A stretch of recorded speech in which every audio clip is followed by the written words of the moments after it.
ആരായിരിക്കും കേരളത്തിൻ്റെ മുഖ്യമന്ത്രി? കേരള രാഷ്ട്രീയത്തിൽ ഇനി വരാനിരിക്കുന്നത് വൻ മാറ്റങ്ങളാണ്. അടുത്ത മുഖ്യമന്ത്രി ആരാകുമെന്ന ചർച്ചകൾ ഇപ്പോൾ കേന്ദ്രീകരിക്കുന്നത് ഒരു പേരിലേക്കാണ്. അത് മറ്റാരുമല്ല, KC വേണുഗോപാൽ. ഡൽഹിയിലെ അധികാര ഇടനാഴികളിൽ കോൺഗ്രസിന്റെ കരുത്തനായ ഈ കണ്ണൂരുകാരൻ കേരളത്തിന്റെ അമരത്തേക്ക് വരണമെന്നത് ജനങ്ങളുടെ വെറുമൊരു ആഗ്രഹം മാത്രമല്ല, ഒരു വലിയ വിഭാഗം ജനങ്ങളുടെ രാഷ്ട്രീയ ആവശ്യമായി മാറിക്കഴിഞ്ഞിരിക്കുന്നു. എന്തുകൊണ്ടാണ് അണികളും നിഷ്പക്ഷമതികളും ഒരുപോലെ KC വേണുഗോപാൽ എന്ന നായകനെ കേരളത്തിന്റെ മുഖ്യമന്ത്രി സ്ഥാനത്തേക്ക് ഉറ്റുനോക്കുന്നത്? നമുക്ക് വിശദമായി പരിശോധിക്കാം. ദേശീയ രാഷ്ട്രീയത്തിന്റെ ഈ ചാണക്യൻ കേരളത്തിൽ എത്തുമ്പോൾ എന്തൊക്കെ മാറ്റങ്ങളാണ് സംഭവിക്കാൻ പോകുന്നത്? ഒരു സംസ്ഥാനത്തിന്റെ വികസനം എന്നത് കേവലം പ്രാദേശികമായ തീരുമാനങ്ങളിൽ മാത്രം ഒതുങ്ങുന്ന ഒന്നല്ല. അത് കേന്ദ്രത്തിൽ നിന്നുള്ള ഫണ്ടുകളെയും വലിയ പദ്ധതികളെയും കൂടി ആശ്രയിച്ചാണ് ഇരിക്കുന്നത്. ഇവിടെയാണ് KC വേണുഗോപാൽ എന്ന ഡൽഹിയിലെ മലയാളി കരുത്ത് പ്രസക്തമാകുന്നത്. ദീർഘകാലം കേന്ദ്രമന്ത്രിയായും AICC ജനറൽ സെക്രട്ടറിയായും പ്രവർത്തിച്ച അദ്ദേഹത്തിന് ഡൽഹിയുടെ ഭരണചക്രങ്ങൾ എങ്ങനെ തിരിക്കണമെന്ന് കൃത്യമായി അറിയാം.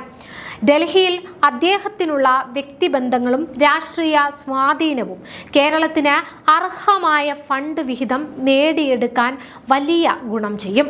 കേവലം ഒരു പ്രാദേശിക നേതാവ് എന്നതിലുപരി ദേശീയ രാഷ്ട്രീയത്തിൻ്റെ ഗതിവിഗതികൾ നിയന്ത്രിക്കുന്ന ഒരാൾ കേരളത്തിൻ്റെ മുഖ്യമന്ത്രിയാകുന്നത് സംസ്ഥാനത്തിൻ്റെ സാമ്പത്തിക ഭദ്രതയ്ക്കും വികസനത്തിനും പുതിയ വേഗത നൽകുമെന്ന കാര്യത്തിൽ സംശയമില്ല.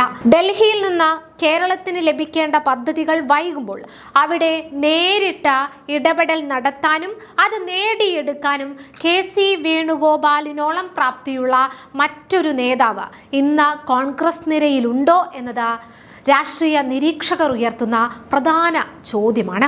മറ്റൊരു പ്രധാന വശം നമ്മൾ പരിശോധിച്ചു കഴിഞ്ഞാൽ നമുക്ക് മനസ്സിലാകും, അദ്ദേഹത്തിന്റെ രാഷ്ട്രീയമായ ആർജവമാണത്. പാർലമെന്റിൽ പ്രധാനമന്ത്രി നരേന്ദ്രമോദിയോട് നേരിട്ട് വിരൽ ചൂണ്ടി സംസാരിക്കാനും BJPയുടെ നയങ്ങളെ കടന്നാക്രമിക്കാനും KC വേണുഗോപാൽ കാണിച്ച ധൈര്യം നാം കാണേണ്ടതാണ്. BJPയുടെയും സംഘപരിവാറിന്റെയും കണ്ണിലെ കരടായി അദ്ദേഹം മാറുന്നത് അടിയുറച്ച മതനിരപേക്ഷ നിലപാടുകൾ കൊണ്ടാണ്. ജനാധിപത്യ മൂല്യങ്ങൾ തകർക്കപ്പെടുമ്പോൾ വിട്ടുവീഴ്ചയില്ലാത്ത പോരാട്ടം നടത്തുന്ന അദ്ദേഹം ദേശീയ തലത്തിൽ പ്രതിപക്ഷ ഐക്യത്തിൻ്റെ പ്രധാന കണ്ണിയുമാണ്. ഇന്ന് കേരളം ആഗ്രഹിക്കുന്നത് സംഘപരിവാർ രാഷ്ട്രീയത്തെ ആശയപരമായും പ്രായോഗികമായും നേരിടാൻ കെൽപ്പുള്ള ഒരു കരുത്തനായ നേതാവിനെയാണ്. തെരുവിലെ അക്രമ രാഷ്ട്രീയത്തിന് മുന്നിൽ പതറാതെ ജനാധിപത്യം ഉയർത്തിപ്പിടിക്കാൻ അദ്ദേഹത്തിന് സാധിക്കുമെന്ന് ഇതിനോടകം അദ്ദേഹം തെളിയിച്ചു കഴിഞ്ഞതാണ്. മതേതര കേരളത്തിൻ്റെ കാവലാളാകാൻ തനിക്ക് സാധിക്കുമെന്ന് തൻ്റെ ഓരോ നീക്കത്തിലൂടെയും അദ്ദേഹം ഉറപ്പിച്ചു പറയുന്നു. കോൺഗ്രസ് നേരിടുന്ന ഏറ്റവും വലിയ വെല്ലുവിളി പലപ്പോഴും ഉൾപാർട്ടി തർക്കങ്ങളാണ്. എന്നാൽ KC വേണുഗോപാൽ എന്ന നേതാവ് അച്ചടക്കത്തിന് നൽകുന്ന പ്രാധാന്യം സമാനതകളില്ലാത്തതാണ്. തനിക്ക് അനുകൂലമായി പ്രകടനങ്ങൾ നടത്താൻ പോലും അദ്ദേഹം അനുമതി നൽകുന്നില്ല എന്നത് പാർട്ടിക്കുള്ളിലെ ഐക്യം തകരാതിരിക്കാനുള്ള അദ്ദേഹത്തിൻ്റെ ദീർഘവീക്ഷണമാണ് സൂചിപ്പിക്കുന്നത്. അനാവശ്യമായ വ്യക്തിപൂജകൾക്ക് അദ്ദേഹം നൽകുന്ന ഈ കടുത്ത നിയന്ത്രണം അത് കോൺഗ്രസ് എന്ന മഹാപ്രസ്ഥാനത്തിന് പുതിയൊരു അച്ചടക്ക സംസ്കാരം നൽകുന്നു. കേരളത്തിലെ കോൺഗ്രസ് MLA-മാർക്കിടയിൽ അദ്ദേഹത്തിനുള്ള വലിയ സ്വാധീനം ശ്രദ്ധേയമാണ്. കഴിഞ്ഞ തെരഞ്ഞെടുപ്പ് കാലത്ത് സ്ഥാനാർത്ഥികൾക്ക് ആവശ്യമായ സാമ്പത്തികവും രാഷ്ട്രീയവുമായ പിന്തുണ ഉറപ്പാക്കാൻ അദ്ദേഹം മുന്നിൽ നിന്ന് പ്രവർത്തിച്ചു. ഈ വിശ്വാസ്യതയാണ് വലിയൊരു വിഭാഗം ജനപ്രതിനിധികളെ അദ്ദേഹത്തിന് ഒപ്പം നിർത്തുന്നത്. ഒരു ഭരണാധികാരി എന്ന നിലയിൽ എല്ലാവരെയും ഒന്നിച്ചു കൊണ്ടുപോകാനുള്ള ഈ കഴിവ് വളരെ നിർണായകമാണ്. ഇനി വികസനത്തിന്റെ കാര്യത്തിൽ കൃത്യമായി കൃത്യമായ പ്ലാൻ ഉള്ള നേതാവാണ് KC വേണുഗോപാൽ. ആലപ്പുഴയുടെ MP ആയിരുന്ന കാലത്ത് അദ്ദേഹം കൊണ്ടുവന്ന വികസന പദ്ധതികൾ ഇന്നും ജനങ്ങൾക്കിടയിൽ സജീവമായി ചർച്ച ചെയ്യപ്പെടുന്നുണ്ട്. ഹൈടെക് കൃഷി മുതൽ IT മേഖല വരെ കേരളത്തിന്റെ മുൻഗണനകൾ മാറ്റിയെഴുതാൻ അദ്ദേഹത്തിന്റെ ഗ്ലോബൽ എക്സ്പോഷർ തീർച്ചയായും സഹായിക്കുമെന്ന ഉറപ്പാണ്. ലോകത്തെയും ഇന്ത്യയിലെ മറ്റ് സംസ്ഥാനങ്ങളിലെയും വികസന മാതൃകകൾ കണ്ടറിഞ്ഞ അദ്ദേഹത്തിന് കേരളത്തിന് അനുയോജ്യമായ രീതിയിൽ അവ നടപ്പിലാക്കാൻ സാധിക്കും.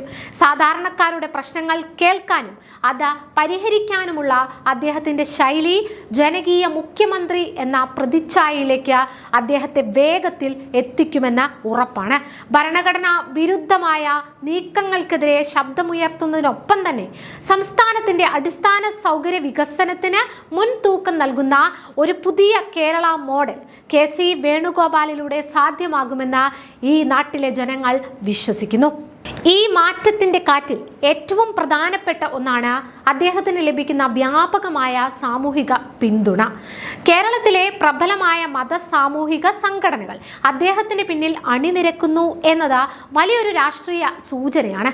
കേരളത്തിന്റെ മുഖ്യമന്ത്രി സ്ഥാനത്തേക്ക് KC വേണുഗോപാലിന് പൂർണ്ണ പിന്തുണ പ്രഖ്യാപിച്ച് സമസ്ത കാന്തപുരം വിഭാഗം രംഗത്തെത്തിയത് ഇതിന്റെ വ്യക്തമായ തെളിവാണ്. KC വേണുഗോപാലിനെ പിന്തുണച്ചുകൊണ്ട് കാന്തപുരം വിഭാഗം കോൺഗ്രസ് ഹൈക്കമാൻഡിന് കത്തയച്ചു എന്നത് അദ്ദേഹത്തിന്റെ രാഷ്ട്രീയ ഭാവിയെ സംബന്ധിച്ച് വലിയൊരു ചുവടുവെപ്പാണ്. ദേശീയ തലത്തിൽ പാർട്ടിയെ നയിക്കുന്നതിൽ മികച്ച പങ്ക് വഹിക്കുന്ന നേതാവാണ് അദ്ദേഹമെന്ന് കത്തിൽ ചൂണ്ടിക്കാട്ടുന്നു. രാഹുൽ ഗാന്ധി നയിച്ച ഭാരത് ജോഡോ യാത്രയുടെ ആസൂത്രണത്തിലും വിജയത്തിനും അദ്ദേഹം വഹിച്ച നേതൃപരമായ പങ്ക് ന്യൂനപക്ഷ സമുദായങ്ങൾക്കിടയിൽ അദ്ദേഹത്തിന്റെ സ്വീകാര്യത വാനോളം ഉയർത്തിയിട്ടുണ്ട്. മറ്റൊരു കാര്യം പരിശോധിക്കുകയാണെങ്കിൽ അച്ചടക്കം, ദേശീയ സ്വാധീനം, വികസന കാഴ്ചപ്പാട്, സംഘപരിവാർ വിരുദ്ധ നിലപാട് ഇതെല്ലാമാണ് KC വേണുഗോപാൽ എന്ന രാഷ്ട്രീയക്കാരനെ മറ്റുള്ളവരിൽ നിന്ന് വ്യത്യസ്തനാക്കുന്നത്. കേരളം പുതിയൊരു നായകനെ തേടുമ്പോൾ ആ പദവിയിലേക്ക് ഏറ്റവും അനുയോജ്യമായ പേര് KC വേണുഗോപാൽ എന്നത് തർക്കമില്ലാത്ത കാര്യമാണ്. വെറും ഒരു രാഷ്ട്രീയ നേതാവ് എന്നതിലുപരി കേരളത്തിന്റെ വികസന സ്വപ്നങ്ങൾക്ക് ചിറകു നൽകാൻ കഴിയുന്ന ഒരു വിഷണറി ലീഡറായാണ് അദ്ദേഹം വിലയിരുത്തപ്പെടുന്നത്. ഗ്രൂപ്പ് രാഷ്ട്രീയത്തിന് അതീതമായി കേരളത്തിന്റെ വികസനം മാത്രം ലക്ഷ്യം വെക്കുന്ന ഒരു നേതൃത്വത്തെയാണ് ജനങ്ങൾ തീർച്ചയായും ആഗ്രഹിക്കുന്നത്. KC വേണുഗോപാൽ കേരളത്തിലേക്ക് മടങ്ങിയെത്തുന്നത് കോൺഗ്രസ് പ്രവർത്തകർക്ക് വലിയ ആവേശമാണ് നൽകുന്നത്. ഈ മാറ്റം കേരളത്തിന്റെ രാഷ്ട്രീയ ഭൂപടത്തിൽ എങ്ങനെയൊക്കെ പ്രതിഫലിക്കുമെന്ന് വരും ദിവസങ്ങളിൽ നമുക്ക് കാണാം. കേരളം കാത്തിരിക്കുന്ന ആ വലിയ പ്രഖ്യാപനം ഉടൻ ഉണ്ടാകുമെന്ന് തന്നെ നമുക്ക് പ്രതീക്ഷിക്കാം.